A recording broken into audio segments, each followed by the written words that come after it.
जय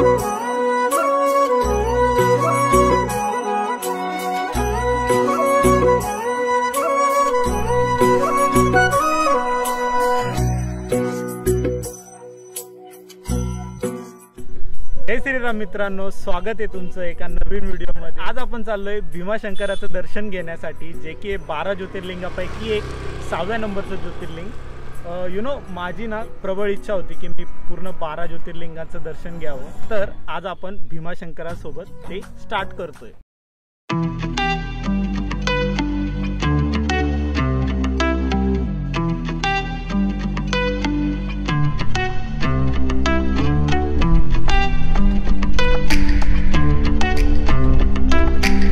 भीमाशंकरला visit करण्याचं खरं कारण म्हणजे मॉन्सून सीझन।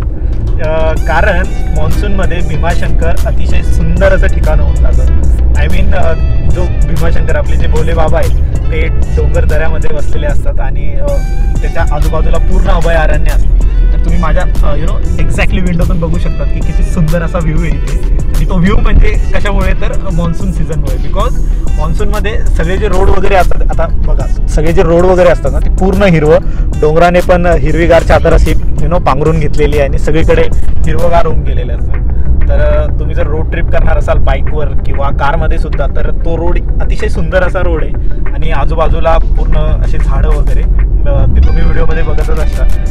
तर खरंच खूप सुंदर। सध्या तर पाऊस नाही, ॲक्च्युली पाऊस पाहिजे होता, कारण पाऊस असल्यानंतर धुके वगैरे एकदम छान असं वेदर होऊन जातं।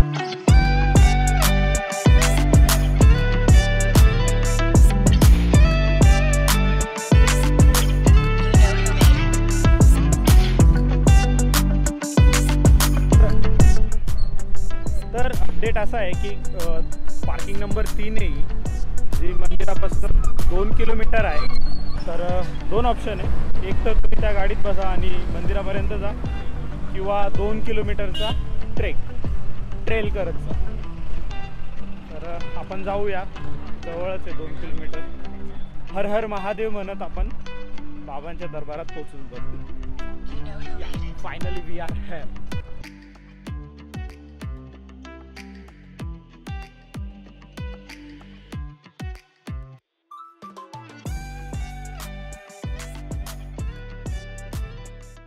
तर मॉन्सूनमध्ये भीमाशंकरला का यायला हवं त्याचं रिझन आहे हे।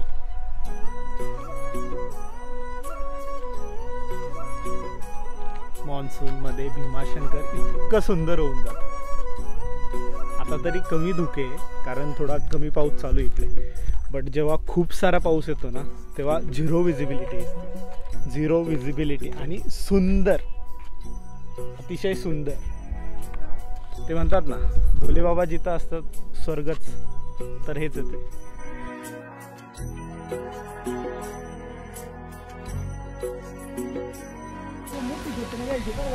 आणि फायनली आपल्याला पाऊस लागलेला आहे।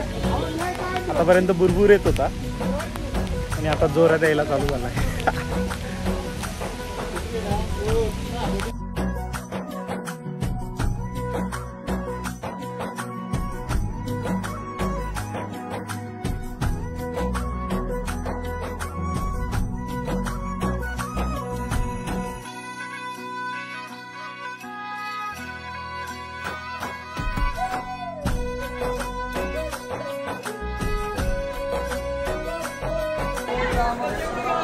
दर्शनासाठी जी नॉर्मल रांग आहे ना तिला ॲप्रॉक्स 4 तास लागणार आहे। तर आम्ही काय केलं, आम्ही घेतले पास आणि लवकर दर्शन होईल, तर ती इकडे रांग आहे गेट नंबर 2ला।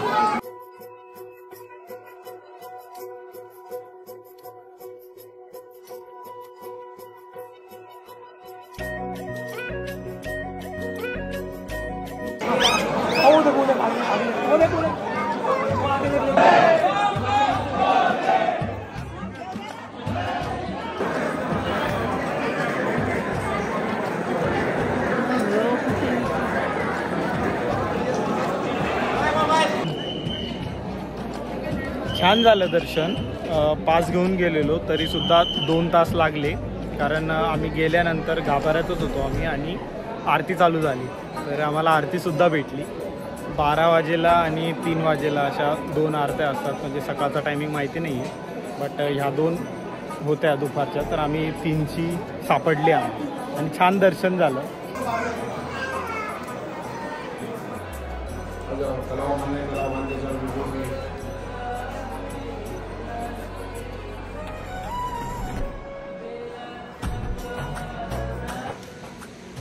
मेन मंदिराचं दर्शन घेतल्यानंतर आता बारी आहे गुप्त भीमाशंकरला व्हिजिट देण्याची. असं म्हणतात की रिअलवालं जे शिवलिंग आहे ते तिथे आहे आणि हे जे बघताय तुम्ही मागे हे आपलं ओरिजिनल मंदिर.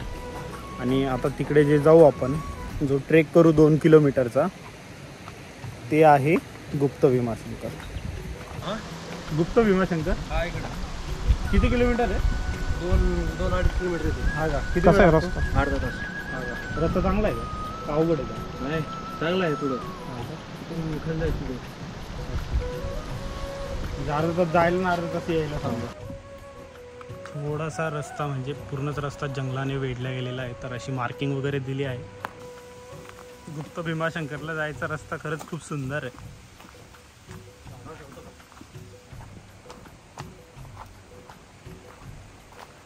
असे मार्क्स लावलेले आहे, तर त्याच्यामुळे काही टेन्शन नाही एकटे आले तरी.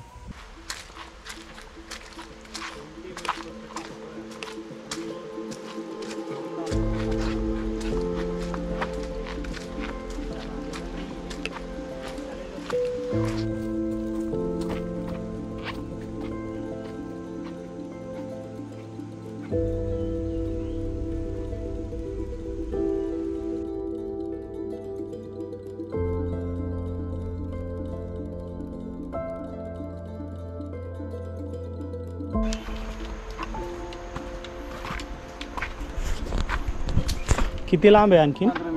15 मिनिटं अजून. आवाज येते नदीचा. हां हां, ती नदी क्रॉस करायची. अरे बापरे, मस्त येत आपण. ते खाली पाणी पडतं त्याच्या खालीच पिंड आहे. अच्छा.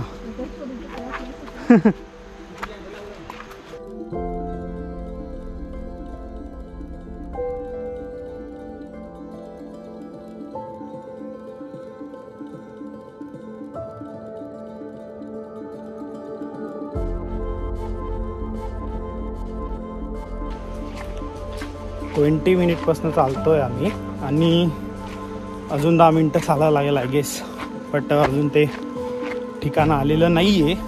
आणि चॅलेंज असं आहे की आम्हाला रिटर्नसुद्धा जायचं आहे अंधार पडल्याच्या आत, कारण ऑलरेडी ह्या जंगलात लाईट कमी आहे. आता सायंकाळची 5:30 पावणे 6 वाजले आय गेस, आणि तरीसुद्धा लाईट कमी येतो इथे, कारण दाट झाडे. गणपतीचं मंदिर तर आलं आहे, म्हणजे जवळच आहे आय गेस. हे खूप सुंदर असं मंदिर आहे, कारण इथे असे दगड लावून गेलेले राहतात लोक.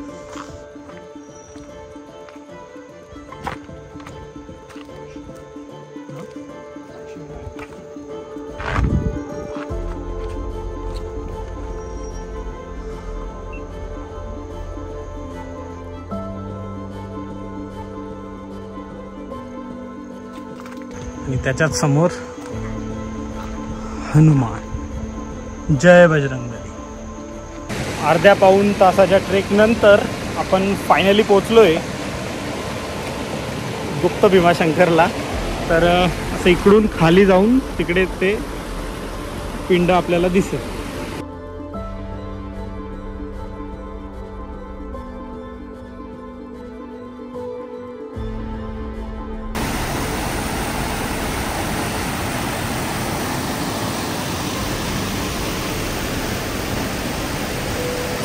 फायनली आपण तिथे पोचलोय. त्याला गुप्त भीमाशंकर असं म्हणतात. तर हे जे पूर्ण भीमा नदीची जलाभिषेक होतोय ते पिंडीवर होतोय. पिंड दिसत नाहीये कारण खूप सारं पाणी पडतंय त्यावर. तिथे पिंड आहे ती एक्झॅक्टली इथे. तर तिथे आपण जाऊ नाही शकत कारण खूप पाणी वाहतंय. तिथूनच आपण हर हर महादेव आणि भोलेबाबाचं दर्शन घेऊ. ओम नमः शिवाय. तर संध्याकाळचे वाजले 6:45 आणि आमचं दर्शन वगैरे खूप छान झालं. गुप्त भीमाशंकरला पण गेलो. इकडे एक वॉटरफॉल होतं, त्याला जायचं होतं, बट टाईम कमी पडला ॲज युजल. तर आता आपण चाललोय घरी आणि आपल्याला जे बघायचं होतं ते आता सायंकाळी जरासं झालेलं आहे. मी तुम्हाला दाखवतो.